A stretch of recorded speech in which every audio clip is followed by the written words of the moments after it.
Long before Kevin, there was another Magnussen in Formula One. And there is Magnussen starting 12th for his first Grand Prix. That's Jan Magnussen, Kevin's father, making his F1 debut with McLaren in 1995. I remember there was such a buzz around Jan back then. On his way to F1, he'd broken racing records set by the great Ayrton Senna, and expectations were high. But his time in F1 was brief, and it was often frustrating. I don't think I understood the enormity of the task when I was in Formula One. All the success in F3 went against me in the following years. That year didn't teach me how to fight. When you reflect on your Formula One career, what would you do differently now? I've had a chance to do just that with Kevin. He's done it his way, but I feel like I've had a chance to do it again with him. Sort of watching from the side, giving him the advice that I could give him. Welcome to F1 Beyond the Grid with me, Tom Clarkson. Jan Magnussen's racing career is extraordinary. From his 3 karting world titles to his record-smashing season in British Formula 3 and class victories at Le Mans and Daytona. But his time in Formula 1 was discombobulating and brief. Why? Well, Jan's had time to think about that, and as you'll hear, he's brutally honest with himself, and he's used that understanding and wisdom to help guide his son Kevin. In fact, there are many parallels between the Magnussens' racing stories. They both made their Formula 1 debuts with McLaren, and they both made F1 history for Denmark. Jan scored the country's first World Championship points, while Kevin was the first Dane to stand on the podium. They both found themselves falling out of Formula 1 and facing a hard choice of what to do next. And they both realised that their love for racing goes beyond Formula 1 to sports cars and endurance racing. They've even raced together as teammates at Le Mans, an experience that Jan talks about with so much joy. It's really lovely to hear.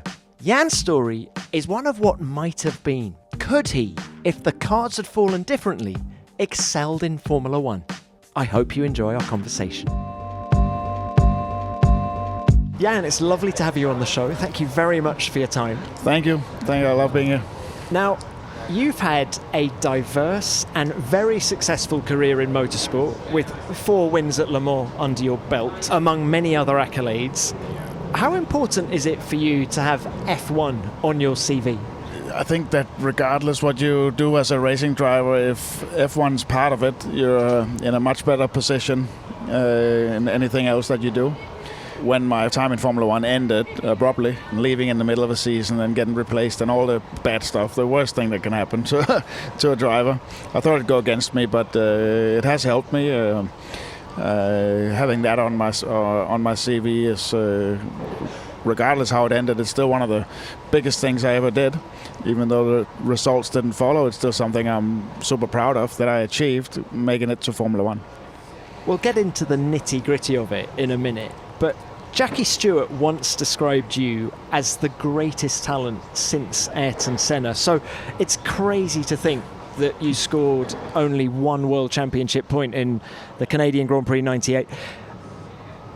Why do you think it didn't work out for you in F1?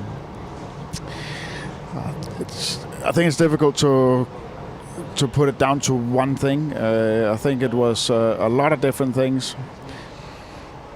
I don't think I understood the enormity of the task when I was in Formula 1. I signed a 4-year deal with Stewart back then, and there was a kind of a clear plan to follow. You know, learn Formula 1 year 1, year 2 score some points, year 3 some podiums, and year 4 see if we can go for wins. That was sort of the plan at the time, and I think I was leaning back into that too much and not knowing how cutthroat and brutal Formula 1 could be. I think I relied on the plan and trusted the plan too much, so that when things started to go a little bit in the wrong direction, I wasn't worried enough that this could end prematurely. I think that was the big thing, and on the back of that then comes that maybe I could have done things differently. I could have demanded more attention on my car. I could have demanded more new parts or more testing, or on top of the whole thing, we didn't have a super reliable car, so I never really got the testing mileage that I think I needed at the time. I was so looking forward to joining Stewart. I couldn't see anything going wrong in that scenario back then because I'd had a fantastic year in Formula 3, and I thought I'll be coming home. This is going to be easy for me. With these guys, I can be super successful. It'll be just like the F3 year. There was such a buzz about you coming into F1. There was a buzz about Stewart coming in 1997, and the fact that you and Rubens Barrichello were their drivers. I mean, let's remind people. Let's take a step back and remind people, Jan, how good you were. I mean, let's start with karting. How much success did you have? A lot. 3 World Championships, 87, 89, and 90. That's really what put me on a path to a career in motorsports. Go-kart is a place where you find your passion, I think, and where you dig out the talent, see how good you are. Go-kart is more or less the same as motorsport in general, where you got to be in the right place at the right time and all that. And I for sure I was with the great teams, had good support around me, but the success followed.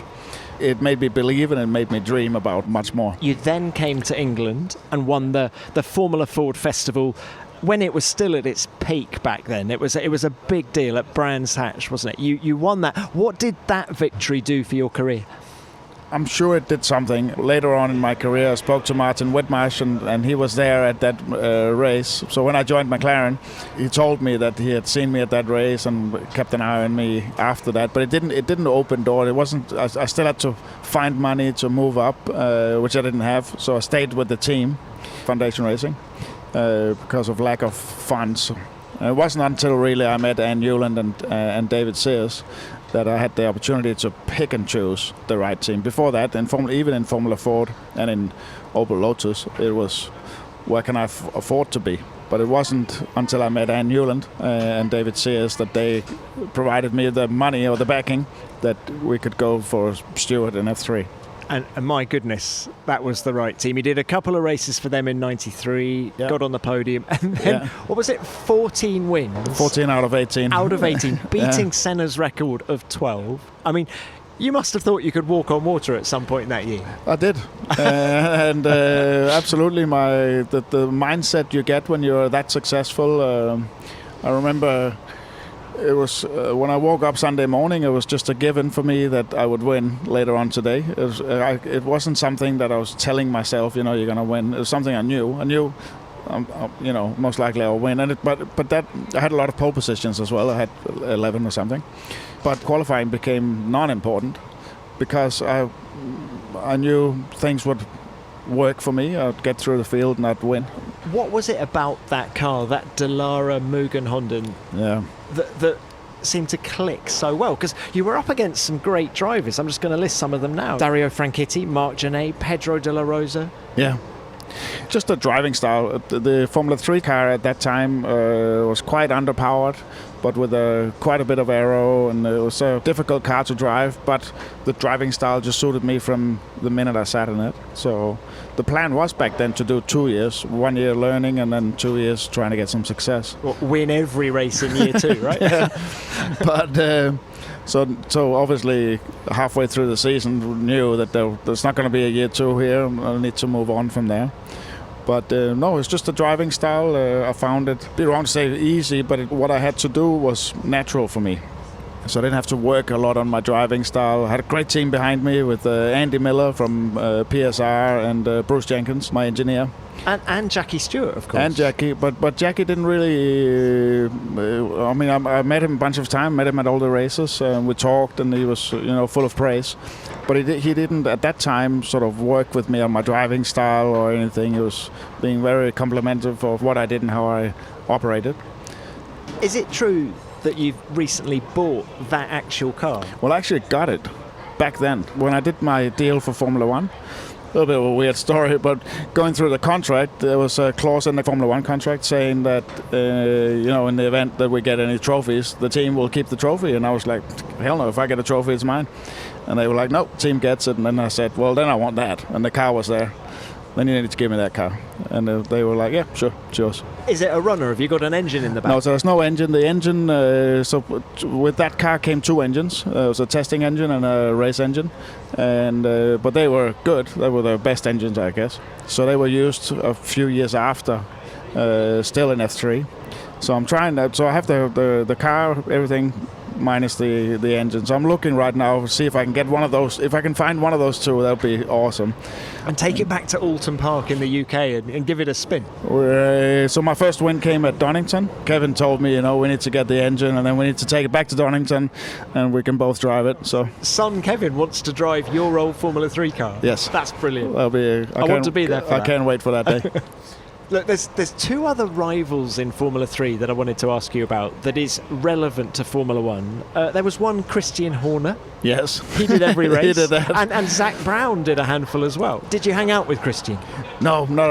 So we didn't have, I hung out with Dario most of the time. And so I didn't really, it wasn't like we mingled or anything. But I do know that he raced that year and Zach did a couple of races.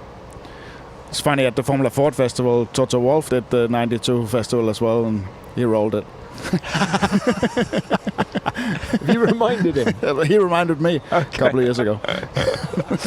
You dominate the British Formula 3 Championship in 94. What happens next? The plan kind of followed the normal routine back then, was to move up to Formula 3000. And in my contract with PSR was that if I did 3000, I had to do it with them.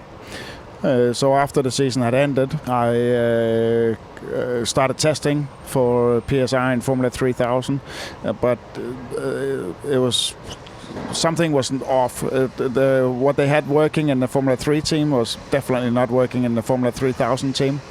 They might have had, at that time, already been shifting their focus a little bit to go into Formula 1. I don't know, but it didn't work out. And I knew I can't back up a fantastic season in Formula 3 with a really poor season in Formula 3000. And my manager, David Sears, had Supernova. And they were the best team, so I thought, well, it'd be easy way out of post-Stewart racing contract and go to Supernova and then have a good shot at it from there. But they wouldn't release me, so we ended up having a meeting with Ron Dennis. I'd then become a test driver for McLaren and had my first test in a Formula 1 car. Actually, we were using the post-Stewart F3000 cars to kind of get me ready for the F1 test. And now as a test driver for McLaren. So how early in 1995 did this happen? Early, like maybe January of 95. And there was a shootout. Ron Dennis informed us. He said it would be a good idea to look at Mercedes DTM. There was a junior program there, and there was a shootout at Hockenheim, and he thought I should do it. It wasn't a normal path to Formula 1, but at least DTM was very, very high tech. The way the engineers work, the cars were difficult cars to drive. There was a way out of having a really bad season in Formula 3000. So I did that and ended up doing DTM for 2 years until the opportunity came with Stewart. How did you find Ron Dennis in those early meetings? Very intimidating. I mean, he's the most impressive guy I've ever met. The guy never compromised on anything. With me, there was a lot of pressure, but I never remember, going into a meeting with him and liking that moment. I was always, what's going to happen? What's he going to say? I knew it was so much pressure, but it was so impressive. I don't think anybody in the pit lane would say that Ron Dennis is likable, but he was so impressive. And what was your mindset at this time? After all that success in F3 the previous year, do you think it affected your outlook? Did it give you a full sense of what was achievable in motorsport thereafter? I think all the success in F3 and how easy it came to me went against me in the following years, because in F3 I didn't really have to try. It just came totally naturally, and I think I wasn't, that year didn't teach me how to fight. I won a lot, but it didn't really teach me how to fight for it, and it came easy. I had a good team behind me and everything clicked. I think it would have been more useful with 8 victories, but having to fight for it. Yeah. So You learn more in defeat. yes, very much more. When you win, you win. And when you're young, I don't think it takes a lot to learn from winning. You really have to get so deep behind everything to see where you can improve. Because when you win, you've won. What's more to do? I think for me, it didn't really push me. Like all of the rest of my career, I've been pushing for it. But it's still, I mean, I wouldn't trade that season for anything. But I think that was, if anything negative to be said about that season, that would be it, that I didn't have to fight for it. So you're testing for McLaren in 95. Just so happens to be one of the worst McLarens in the team's history. And ugly. And ugly as well, you're right. It really wasn't a pretty car, horrible, was it? No, it wasn't. What was it like to drive? Not bad. It was first year of the Mercedes partnership. There was a lot happening. The car wasn't super great. I think Mika actually got some out of it sometimes, but it wasn't great. So and plus I didn't do a lot of testing in it. Mika liked to drive and was testing the whole time, and so I did some testing, but I did a bunch of straight line testing as well in airports around somewhere, but laps around the track wasn't a lot. So I was really, really underprepared at the end of 95 when Mika had his appendicitis and I had to jump in. Well, how much warning did you get? Well, I was told Sunday before. I was told at Hockenheim at the last DTM race, Ron came to me on the grid before jumping in the car and asked me if I could do a Formula 1 race next weekend. That was pretty much the lead up I got. What happens next? You obviously do the race, but then how do you then prepare for your debut? You've got a week. Yeah, I got a week, so I flew back to England. I was living in Woking, so I flew back Sunday night after the DTM race. Monday morning I went to Silverstone. McLaren booked the track because I'd never made a start or a pit stop. So practiced that for that morning. Went back, packed my bags and went back to Heathrow and flew to Japan. So that was sort of the lead up. And at that time I'd never done more than 4 laps in a row. Physically, what sort of condition were you in? I was pretty good because it was at the end of the year in a DTM car, but it's not brutal G-forces or anything like that. But I did have some testing under my belt, but I was still nervous about my fitness level, especially my neck, how that's going to take. But the track, Ida... It's like a go-kart track, wasn't it? Yeah, so there's not a huge amount of G-force loads. The braking force was big, so I knew I was going to suffer.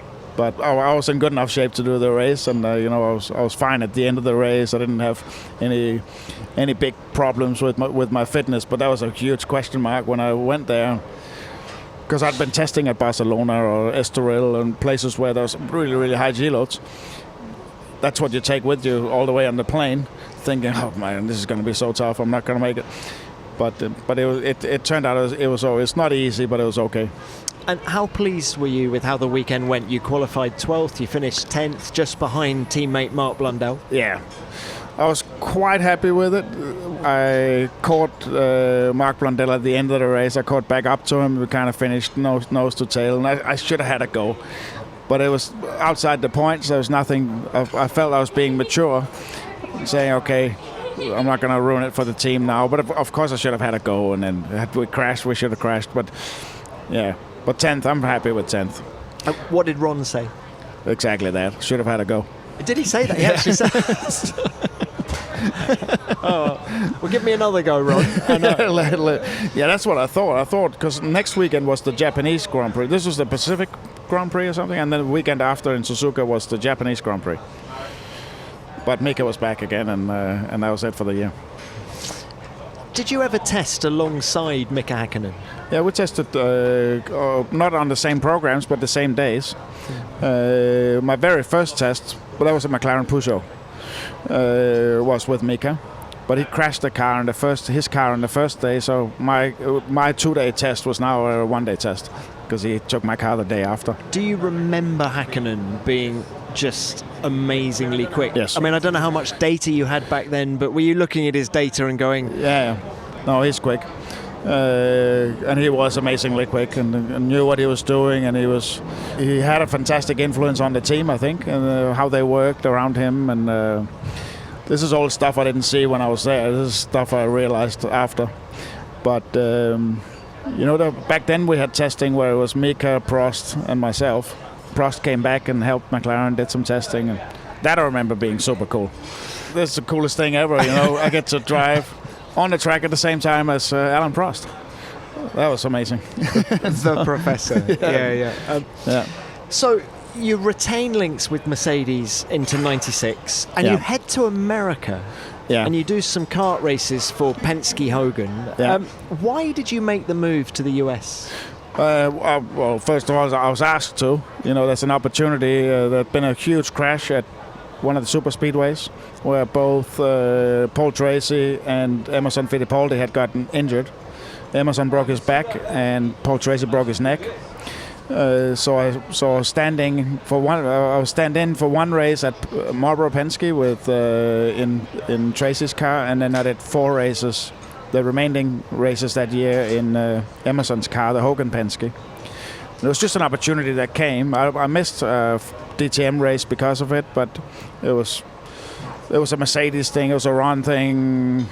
So Ron was still directing your career at this point? Yes, very much so. It was through him that this came. Him and Penske's partnership, and obviously they got Mercedes involved because I had to miss 1 or 2 races in DTM because of it.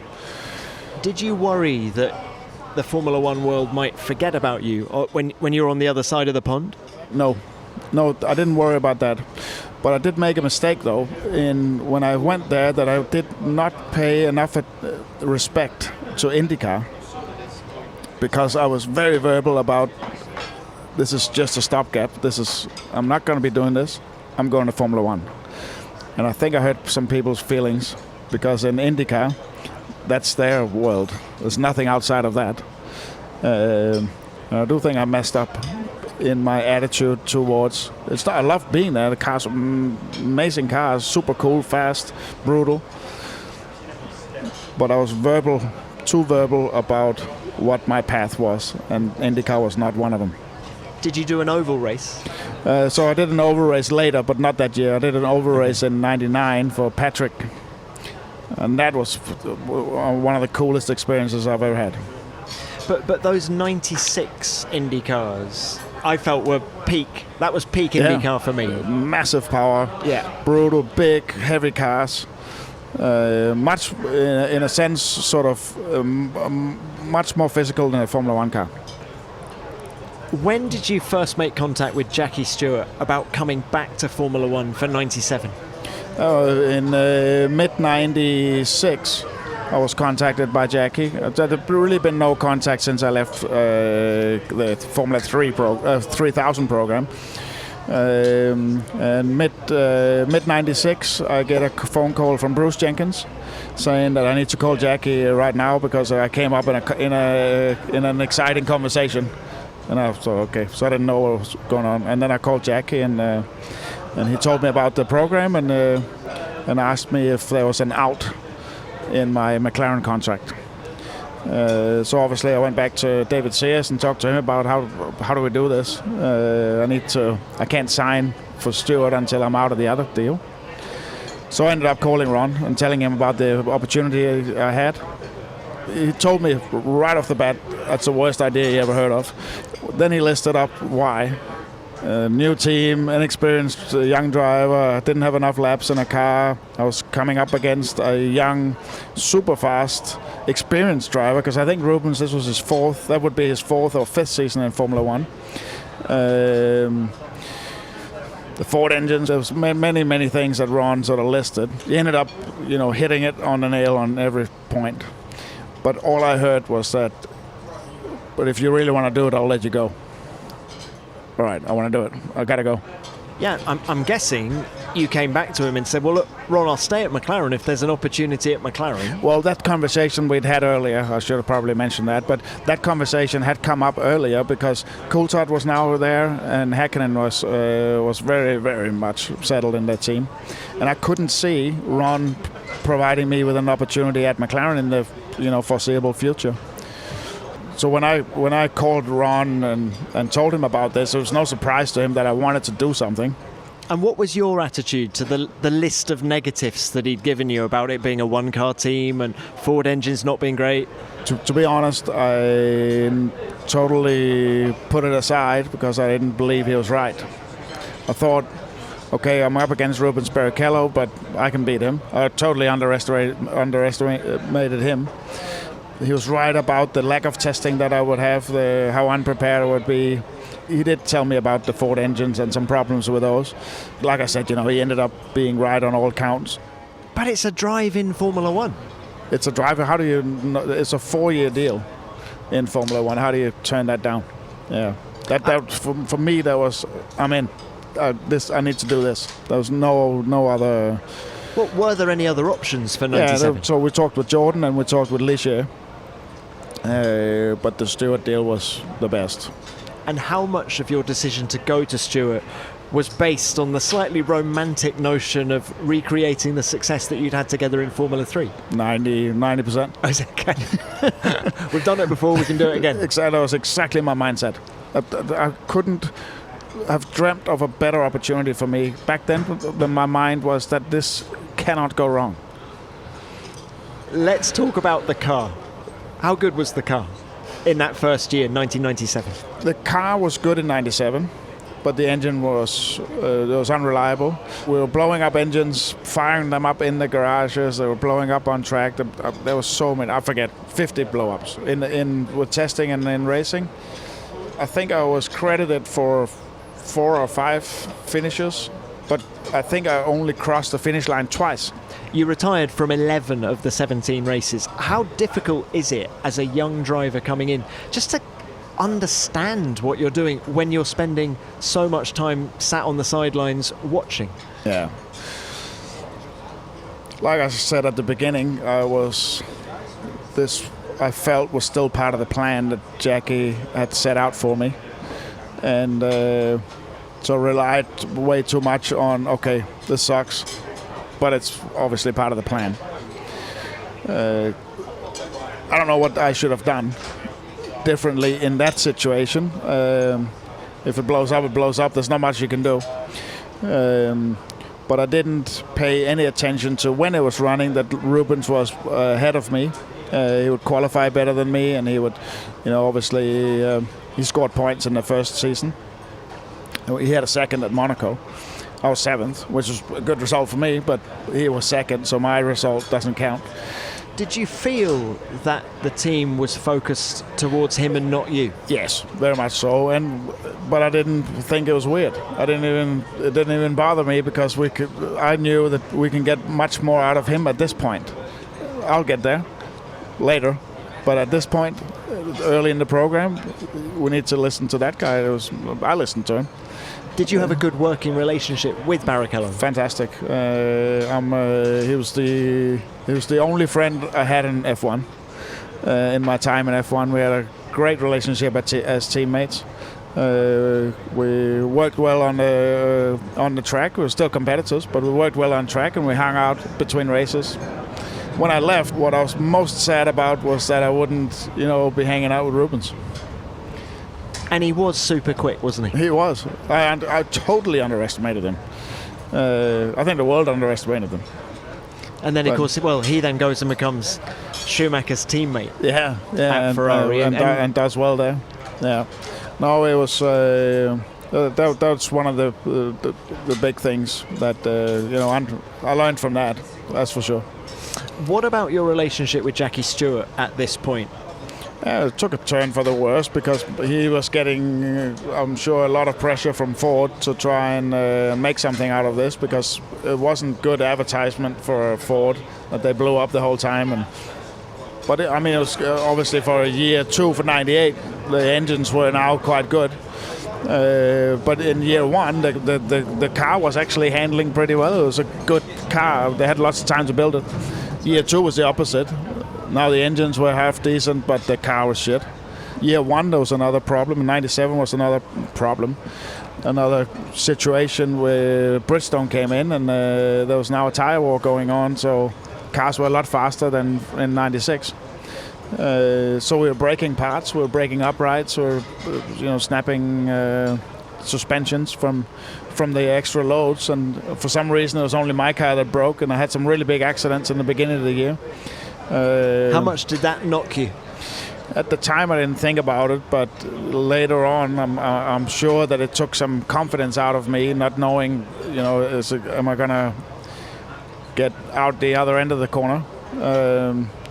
Especially one crash at Estoril where I got pinned in the car by one of the wishbones that went through the back of my leg and out through the other side of the car, and so I got kind of, What, through the muscle? So it went through the back of my leg here and took the suit out, and so I was jammed in the car, I couldn't get out. And at that time there was no medical people on the tracks, I sat there until the team came in rental cars and found me out on track. And it was so it didn't do a lot of it didn't build confidence. No, it can't have done at all. But and you mentioned tyres, and of course the whole sport switches from slicks to grooves for 1998. How did you adapt to that? Those tyres I had a hard time getting my head around. It was generation one of those. They weren't great. Did the car feel very unstable on them? Yeah. Now there was a lot of movement, which you need to try and interpret in the right way.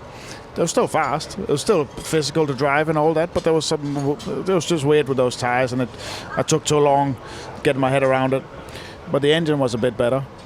98, we started having gearbox issues. They made a carbon fiber casing or something. Also didn't work. So those early days. Jan Magnussen is in 6th position. So the Stewart team have got what they have worked so very hard for. Jan, you do score the only World Championship point of your Formula One career in Canada in 98. How much of a relief was that? That was a huge relief, because at that point I knew now this is not a good situation for me. And you saw the writing on the wall prior to that race? Yeah, but I wasn't super worried. When I did get a result, I did feel like now I've done what I need to do. Now I'm good. I'm back on the good side of things. But I did feel the pressure from Jackie. Jackie also took me to Alton Park in some Ford Escort and was trying to teach me how to drive. Oh, you got the driving lesson? Yeah, and that was... I mean, that ruined more than anything else, because it ruined my self-confidence, whatever was left of the self-confidence, because he was also being public about it. And that was not... Rubens told me the other day that he did the same thing to Verstappen, so that kind of helps me a little bit. But did he ever do it to Rubens? Never to Rubens. I think Rubens was there that day, but he was just hanging out. But that was a horrible day. Everything about it was so wrong. Driving around Alton Park in a four-wheel drive Escort, and him forcing you to drive like he wants you to drive, and then comparing lap times. So it's like driving, with your hands tied behind your back. You can't drive like you want to. And then he was very public about the results of it, and I was slower than him driving in a weird way.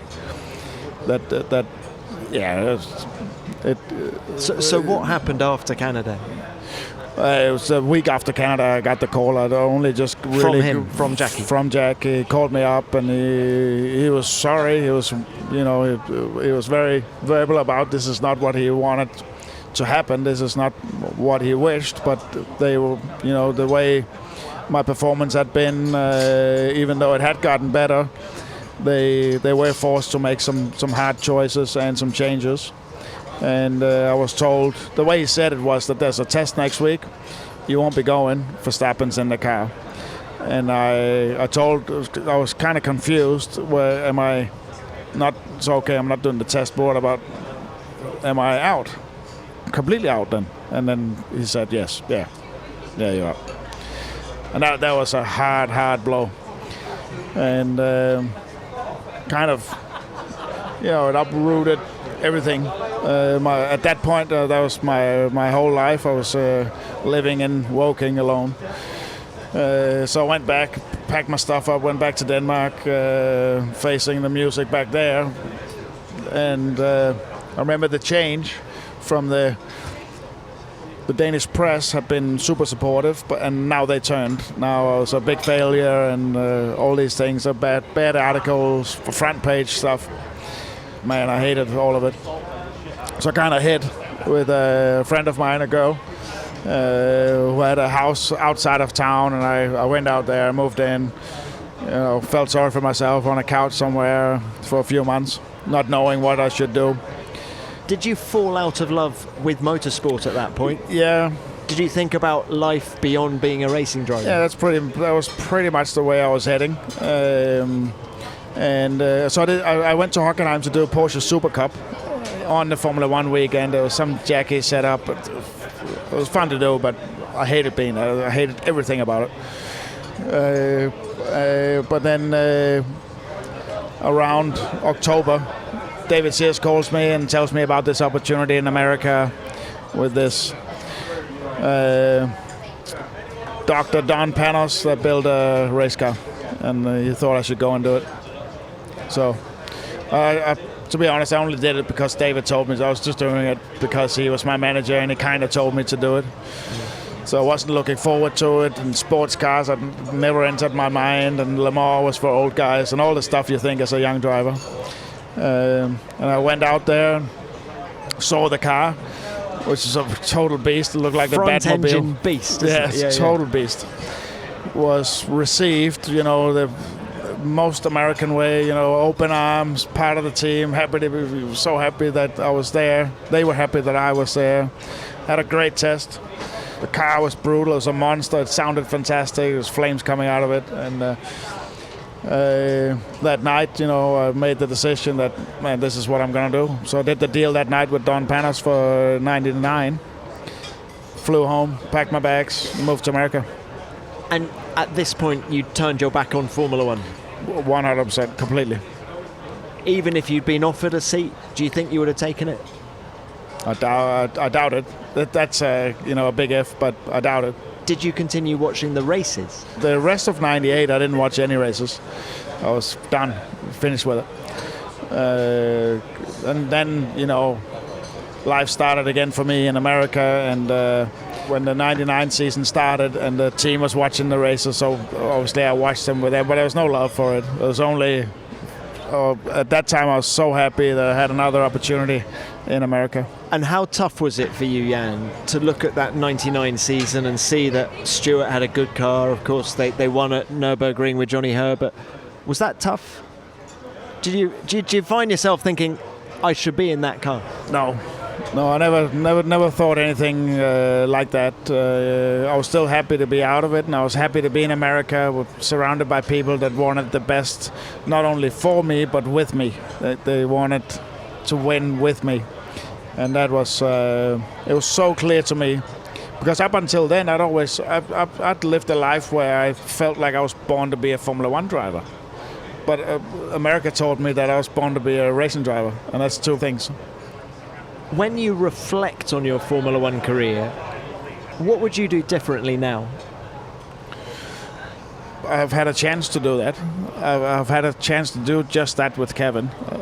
Not that I could do it again, but my career did teach me a bunch of stuff. And it's not like I've been given Kevin here's a book on what you should do and what you shouldn't do. It hasn't at all happened like that. I've left Kevin alone as much as I could, but when I've had a chance, when I could see situations develop maybe a little bit towards what was happening with me, could be anything, then I've told Kevin, this is what I didn't work. This is what you should be doing. He hasn't at all done it my way, or not even the way I told him to do it. He's done it his way, but I feel like I've had a chance to do it again with him, sort of watching from the side, giving him the advice that I could give him. Don't make the same mistakes I made. Yeah, but not that direct. It's difficult to explain, but I've had a chance to talk to him about the situations. I've never given him a clear answer on things or a clear direction, because I can't say that I was ever 100% sure what would be the right way to do it, but I could tell him I did it like this, and that didn't work. Then there's a whole other set of opportunities or ways to do it and pick one of those, because this didn't work. What impresses you the most about your son? What impresses me the most? As worried as I was with him joining McLaren under Ron Dennis, I have a sense of deja vu when that was all. A little bit I could feel for Kevin every time he had to go in a meeting with Ron and all that. It impressed me. Back then it impressed me how well he coped with Ron and how he found a way to exist in that, because that's not a nice world. You'll go places, but it's not a nice world. So when he got that podium in Australia, yeah, that was. How emotional did you get? I was in America. I wasn't at the race. I was in America. We just finished 12 hours of Sebring, and I was watching it on television at midnight or whenever the hell it was at Sebring, and seeing that was unbelievable. Following the practice sessions and the qualifying, and he was up there near the front the whole time. Top 6, 8, whatever, and then he qualified P4 or something, which is phenomenal. There's a weird drying qualifying, and he nailed it. And then finishing the race third, which was then converted into second later, was unbelievable, like crazy. But as a father sitting there, it's not like I'm crying every time he does something special, but I can get emotional about it. It's fantastic to watch, and I'm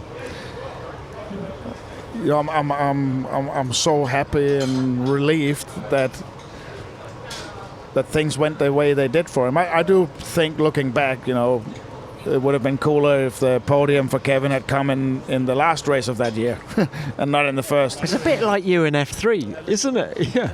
A little bit, because I'm sure Kevin thought, well, this is pretty easy, and then it got hard immediately. But that season did teach him a lot, because I think the podium was okay. Now it needs to be podiums every time. Now anything out of the podium is a failure, and the only success was on the podium. But looking back, I think he missed out on a lot of opportunities because he was distraught that the podium was not within reach, and then he kind of lost it a little bit from there. And of course, this was the first year of the turbo hybrids. Mercedes were dominating everything, so completely unrealistic to think that it should have carried on.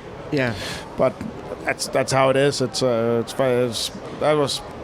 is, motorsport history. And in Denmark that was unbelievable. Have you seen a change in Kevin this year? I definitely sense a more relaxed, I hate this word, but almost more mature Kevin Magnussen this year than when he was in Formula One first time around. Yeah, very much so.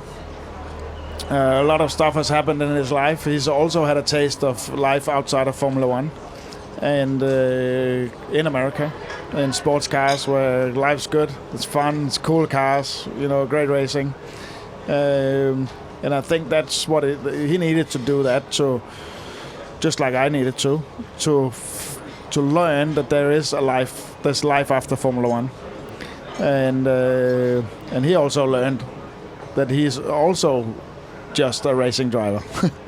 Or, not just a racing driver, that's wrong, but that he's a racing driver and that he enjoyed the sports car side of things. And Formula One is fantastic. It's also hard, and it's frustrating, and being, in this end of the field, it's a lot of work for what can feel like nothing. It's a lot of work for nothing. So when he came back into this situation, when Haas called him up, or Günther called him up and gave him the opportunity, like a week before, him and I were having a conversation about because it was all happening with Nikita and all that, and the question was brought up, what if? And he was like almost slapping his thighs. No, hell no, never again. Why? That's interesting. Well, because he liked it in America. He had the Peugeot deal, and things were going. He was married. He had a kid. Formula One, he was done. And then a week later, he calls me up and he says, "You're not going to believe this."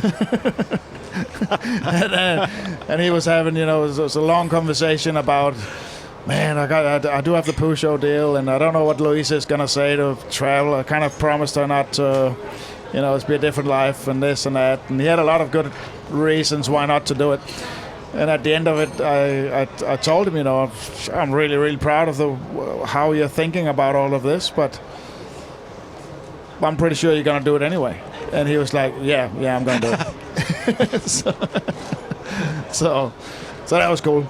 One of the things he said that he absolutely loved doing in that hiatus between his Formula One careers was racing with you at Le Mans. Yeah.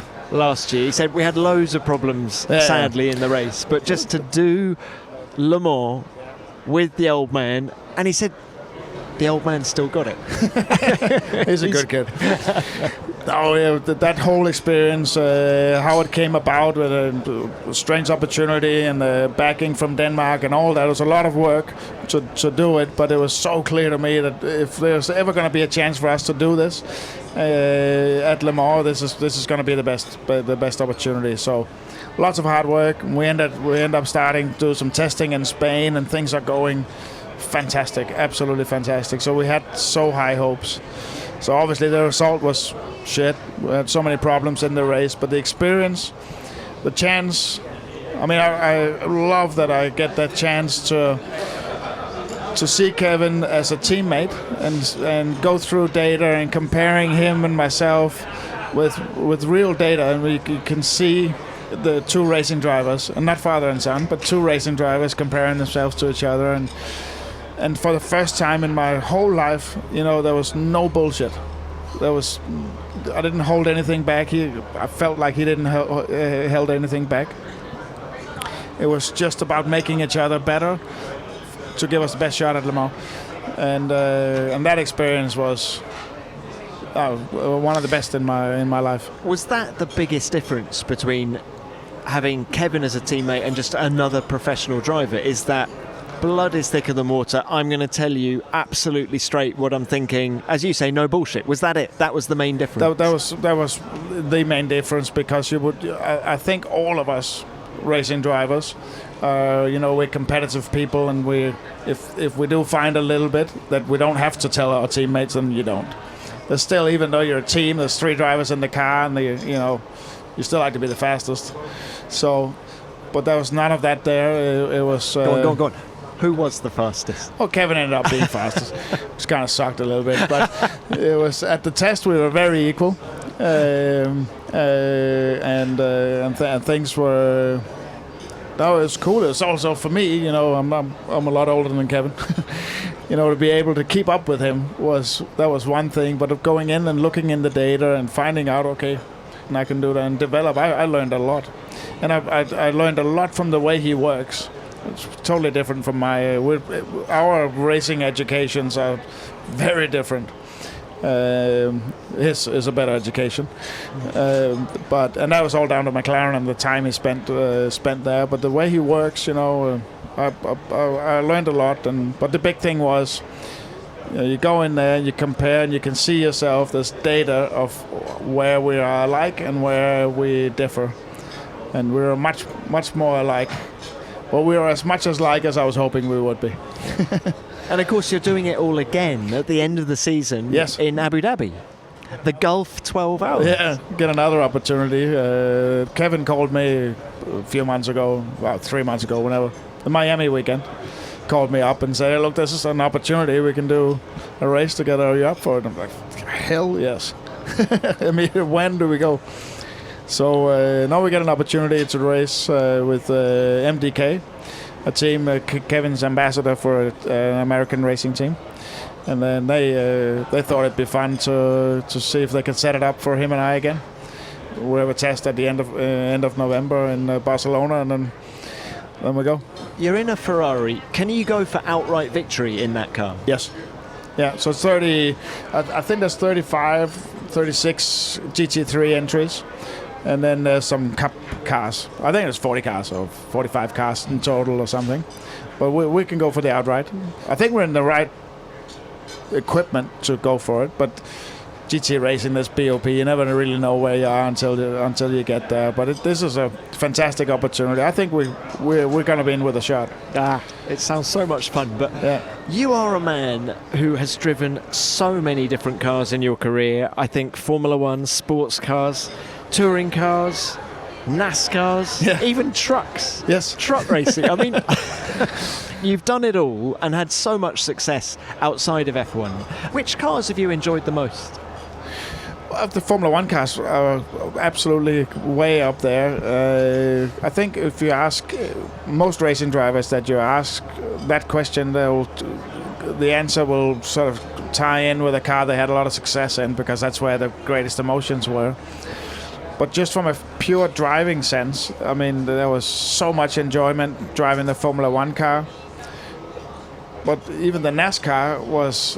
It's the other end of things. It's a horrible handling car, but it's got tons of power. There's so much soul, I think, in a NASCAR. It doesn't handle well. It's just a big, brutal, weird. But there's also a big challenge to driving it correctly and getting the most out of it. So that was fun. And that was with Hendrick, wasn't it? Yeah. And you'd done a lot of road course testing for them. Yeah. So you worked with Jeff Gordon? All of them. Jeff Gordon, Jimmy Johnson, Dale Earnhardt Jr., and Mark Martin were my teammates. The big guns, right? They were all my teammates. Yeah. So, there was a development program for the road course car, and at the end of it was like a bonus. You should do a race. And that was a fantastic experience, but also one of the wildest races I've ever tried. Robbins Racing, Jan. Oh, but that was more than rubbing. That felt like a 3.5-hour bar fight with people throwing furniture around.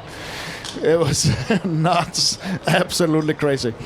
And I'd been warned that it was going to be like that, so I tried to stay below the radar I wanted to survive for as long as possible. I didn't want to create any waves, so I ended up finishing just outside top 10. That was good. You have just described that whole experience brilliantly, because, of course, Kimi Räikkönen did his first NASCAR race the other day. Now I'm thinking of him getting used to this bar fight, and it was an amazing experience. But sports cars, I've always been happy. I've done sports cars for 24 years now.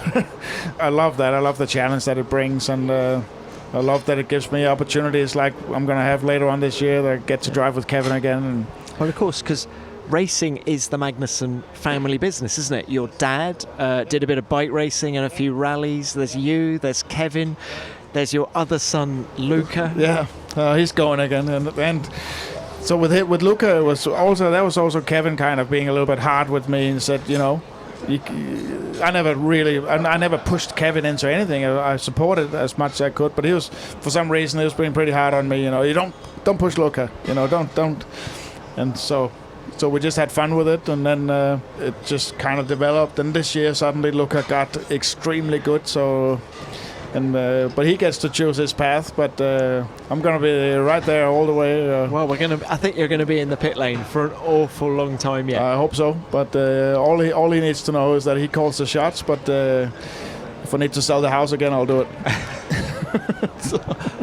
Judging by the look in your eye, you're not even joking. No, absolutely not. I love this. It's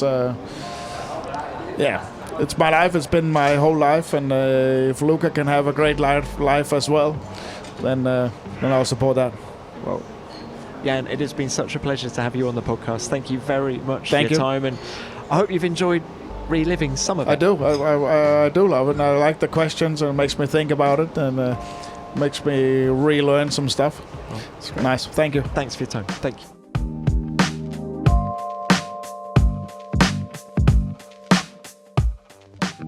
And Jan really would sell his house to help Luca get on his way. Such is his passion for motorsport and for his family. What a brilliant racing dad he must be. But there are so many take-home messages from this chat. First, I feel Jan's story highlights the many potential pitfalls for young drivers trying to make it in Formula One, especially when you have larger-than-life figures like Ron Dennis and Jackie Stewart making the big decisions. It's a really tough environment in which to excel. And Jan gave so much detail about his time at Stewart and the frustrations that came with it. And what about his description of racing in NASCAR? It's like a bar brawl with furniture being thrown around. Just brilliant. Jan, many thanks for your time. It was great to catch up, and best of luck in the Gulf 12 Hours with Kevin in December. As ever, please send in your thoughts and stories on Jan. Did you see him race? How much did you rate him? let me know at Tom Clarkson F1 on Twitter, or use the hashtag F1BeyondTheGrid, and I'll read out some of your thoughts and stories at the end of next week's show. Which of course segues into what you sent in after last week with Nyck De Vries, Holland's newest F1 racer. What a star Nyck is, and you guys all seem to recognise that. Let's start with this from Trevor Thompson. I think the slower path to Formula One has added a maturity to Nyck that will be a big asset next year. My memory is at Abu Dhabi 2019, joining in with the Dutch fans doing a dance from the Yas Marina pits after he won the F2 championship. He'll have plenty of support, and he really deserves his chance in Formula One. Well, I agree with you, Trevor. He comes across as really mature, and that will help him navigate this crazy world of Formula One. Next, let's hear the thoughts of the Formation Chat podcast. Love this episode, they say, particularly hearing about how he's his own manager. I was at Monza earlier this year, and it was so exciting to see Nyck on his debut. We were rooting for him to get an F1 seat and were sure that after that amazing race, he'd do it. And you were right, guys. It was a truly great debut. One of the highlights of the season for me. And thank you very much for getting in touch. Finally, let's go to Steve. Wow, he says, great episode with Nyck De Vries. What an easygoing, no airs and graces kind of guy. I loved hearing about his experiences both inside and outside the Formula One paddock, and I'm glad his father has been fully behind him throughout. Good luck in 2023 and beyond. Well, thanks for the note, Steve. And one of the highlights of that conversation with Nyck was indeed him talking about the journey that he's been on with his father. So much passion flows between them. It's just lovely. Well, we'll leave it there for messages this week, and thank you to everyone who got in touch. And please remember to send in your thoughts and stories about Jan Magnussen in time for next week's show. If you've got time to listen to something else, why not make it a Magnussen double bill? I had a brilliant chat with Kevin earlier this season in which he explained why he had no fear when making his Formula One comeback. And it makes for a really interesting listen now that we've heard his dad's story. There's a link to it in the description for this episode.